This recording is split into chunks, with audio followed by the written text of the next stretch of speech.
springen.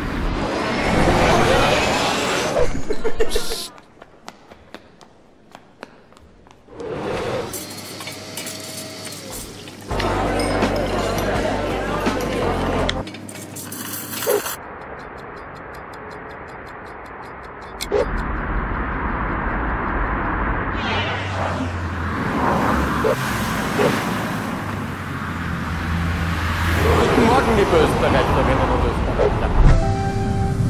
A23 Südosttangente. Auf der Praterbrücke befinden sich zwei Männer mit Kamera. Bitte fahren Sie in beiden Richtungen vorsichtig.